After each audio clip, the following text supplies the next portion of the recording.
हर्षिल में संयुक्त बचाव और राहत अभियान जारी है। बरेली में MI-17 ALH Mk-3 विमान तैयार है। आगरा से AN-32 और C-295 विमान देहरादून के लिए रवाना हो गए हैं, देहरादून पहुंच चुके हैं और इन हेलीकॉप्टर के माध्यम से भी अब राहत बचाव अभियान शुरू किया जाएगा, क्योंकि मौसम खराब होने की वजह से ये कल पॉसिबल नहीं हो पाया था कि राहत बचाव के लिए MI-17 को उतारा जा सके या फिर किसी अन्य विमान को, लेकिन आज मौसम साफ है। इसकी वजह से अब बरेली में MI-17 ALH Mk-3 विमान तैयार खड़े हुए हैं कि जिस वक्त भी आवश्यकता पड़ेगी वो रवाना हो जाएंगे। आगरा से AN-32 और C-295 विमान देहरादून पहुंचेंगे। AN-32 जो कि लोगों को बैठाने की क्षमता रखता है, ये उस तरीके के विमान हैं, यानी कि एक लगभग 60 लोगों को बैठाने की क्षमता AN-32 में होती है और उन्हें वहां से वो रेस्क्यू ऑपरेशन कर सकते हैं। दो तस्वीरें हम आपको दिखा रहे हैं। धराली में जो लैंडस्लाइड हुआ था उसके बाद हालात क्या बने हो वो देखिए।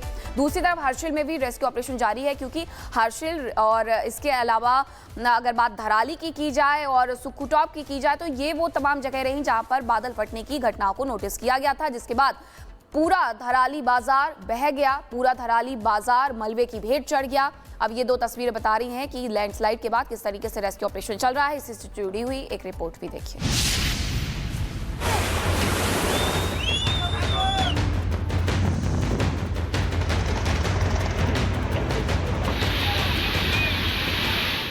धराली की तबाही में सब कुछ दफन हो चुका है।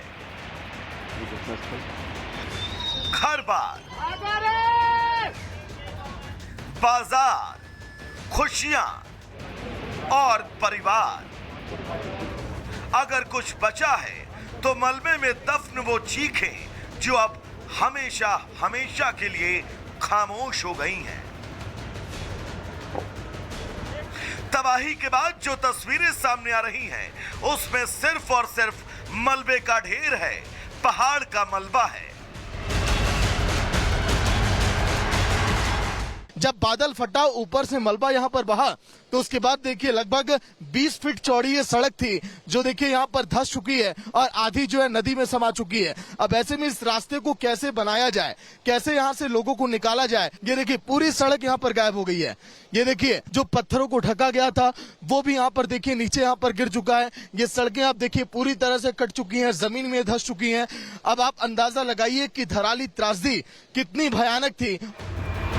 आप जो ये तस्वीरें देख रहे हैं, ये धराली के पास की हैं, जो चीख चीख कर गवाही दे रही हैं कि प्रलय कितना भयावह था और इस प्रलय में कितने अपनों से हमेशा हमेशा के लिए बिछड़ गए। हालांकि अब लोगों की आखिरी उम्मीदों को बचाने की जद्दोजहद जारी है।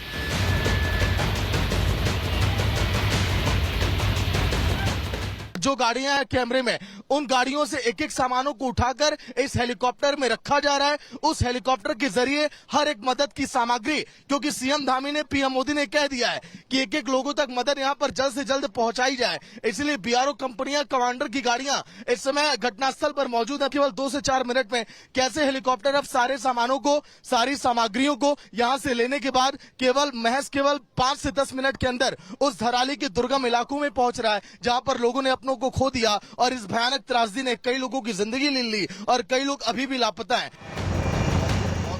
मुख्यमंत्री धामी खुद इस पूरे हादसे पर नजर बनाए हुए हैं और मौके पर जाकर पूरे अभियान की मॉनिटरिंग कर रहे हैं। आज भी उत्तरकाशी में रहकर धराली में राहत और बचाव कार्यों की निगरानी करेंगे।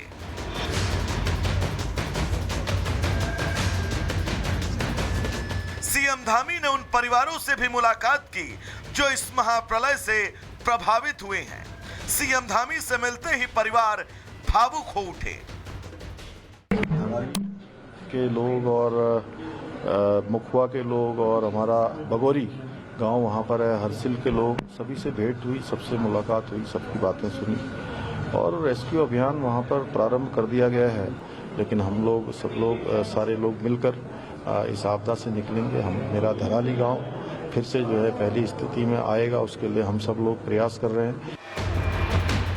रेस्क्यू ऑपरेशन में सेना, आईटीबीपी, एनडीआरएफ, एसडीआरएफ और बाकी टीमें बिना रुके, बिना थके, जी जान से लगी हैं। 160 से ज्यादा पुलिसकर्मी राहत बचाव के काम में जुटे हैं ताकि वहां फंसे लोगों को जल्द से जल्द बाहर निकाला जा सके।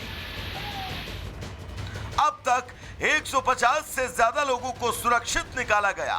सभी बड़े अस्पताल हाई अलर्ट पर हैं। सभी मेडिकल स्टाफ की छुट्टियां रद्द कर दी गई हैं। आर्मी के कॉलम्स हैं, आईटीबीपी है, बीआरओ है, एसडीआरएफ है, वो अभी राहत बचाव का कार्य कर रहे हैं। राहत शिविर भी बनाए गए हैं। एयरलिफ्ट की प्रक्रिया अभी चल रही है।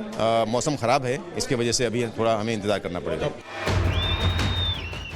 उत्तरकाशी में आए महाविनाश ने 30 सेकंड के अंदर सब कुछ खत्म कर दिया। पूरा गांव उजड़ गया, लोगों की खुशियां छिन गईं। कई परिवार बेसहारा हो गए क्योंकि कुदरत की मार के आगे सबने घुटने टेक दिए। Bureau report, Republic Bharat. और हर्षिल में संयुक्त बचाव और राहत अभियान जारी है। बरेली में MI-17 ALH MK3 विमान तैयार है। आगरा से AN-32 और C-295 विमान देहरादून के लिए रवाना हो गए हैं, देहरादून पहुंच चुके हैं और इन हेलीकॉप्टर के माध्यम से भी अब राहत बचाव अभियान शुरू किया जाएगा, क्योंकि मौसम खराब होने की वजह से ये कल पॉसिबल नहीं हो पाया था कि राहत बचाव के लिए MI-17 को उतारा जा सके या फिर किसी अन्य विमान को, लेकिन आज मौसम साफ है। इसकी वजह से अब बरेली में MI-17 ALH MK3 विमान तैयार खड़े हुए हैं कि जिस वक्त भी आवश्यकता पड़ेगी वो रवाना हो जाएंगे। आगरा से AN-32 और C-295 विमान देहरादून पहुंचेंगे। AN-32 जो कि लोगों को बैठाने की क्षमता रखता है, ये उस तरीके के विमान हैं, यानी कि एक लगभग 60 लोगों को बैठाने की क्षमता AN-32 में होती है और उन्हें वहां से वो रेस्क्यू ऑपरेशन कर सकते हैं। 2 तस्वीरें हम आपको दिखा रहे हैं। धराली में जो लैंडस्लाइड हुआ था उसके बाद हालात क्या बने हो वो देखिए। दूसरी तरफ हर्षिल में भी रेस्क्यू ऑपरेशन जारी है, क्योंकि हर्षिल और इसके अलावा अगर बात धराली की जाए और सुक्कूटॉप की जाए तो ये वो तमाम जगह रही जहां पर बादल फटने की घटनाओं को नोटिस किया गया था, जिसके बाद पूरा धराली बाजार बह गया। पूरा धराली बाजार मलबे की भेंट चढ़ गया। अब ये 2 तस्वीरें बता रही हैं कि लैंडस्लाइड के बाद किस तरीके से रेस्क्यू ऑपरेशन चल रहा है। इससे जुड़ी हुई एक रिपोर्ट भी देखिए।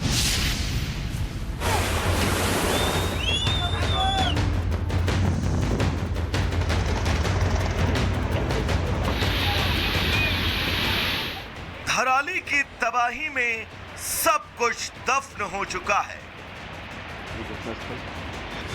घर-बार, बाजार, खुशियां और परिवार। अगर कुछ बचा है तो मलबे में दफन वो चीखें जो अब हमेशा हमेशा के लिए खामोश हो गई हैं।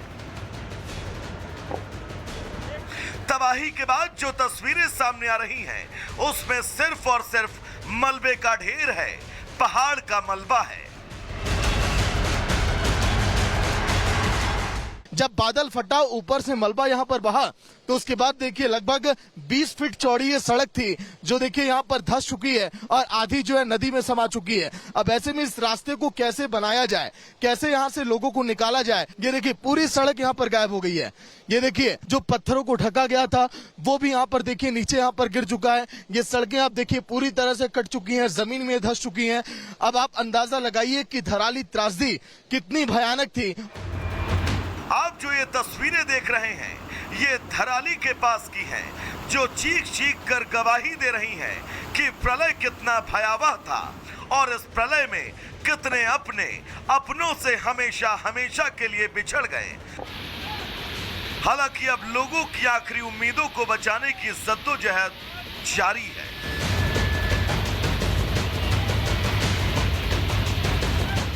जो गाड़ियां हैं कैमरे में, उन गाड़ियों से एक एक सामानों को उठाकर इस हेलीकॉप्टर में रखा जा रहा है। उस हेलीकॉप्टर के जरिए हर एक मदद की सामग्री, क्योंकि सीएम धामी ने, पीएम मोदी ने कह दिया है कि एक एक लोगों तक मदद यहां पर जल्द से जल्द पहुंचाई जाए, इसलिए बीआरओ कंपनियां, कमांडर की गाड़ियां इस समय घटनास्थल पर मौजूद है। केवल 2 से 4 मिनट में कैसे हेलीकॉप्टर अब सारे सामानों को, सारी सामग्रियों को यहां से लेने के बाद महज 5 से 10 मिनट के अंदर उस धराली के दुर्गम इलाकों में पहुंच रहा है, जहां पर लोगों ने अपनों को खो दिया और इस भयानक त्रासदी ने कई लोगों की जिंदगी ले ली और कई लोग अभी भी लापता हैं।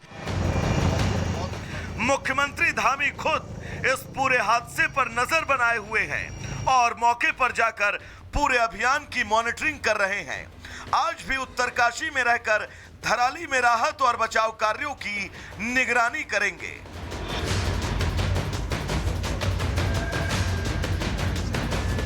सीएम धामी ने उन परिवारों से भी मुलाकात की जो इस महाप्रलय से प्रभावित हुए हैं। सीएम धामी से मिलते ही परिवार भावुक हो उठे।